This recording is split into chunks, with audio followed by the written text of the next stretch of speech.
سب سے پہلے میں اللہ تعالیٰ کا شکر ادا کرنا چاہوں گا کہ اللہ تعالیٰ نے ہمیں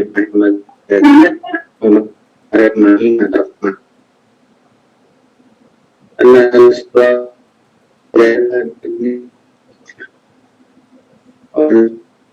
سب تھوڑا آواز دیکھ رہی ہے، ہمیں ذریعہ بنائے نیٹورک اور پھر لاکھوں درود کریں کہ صلی اللہ علیہ وسلم پہ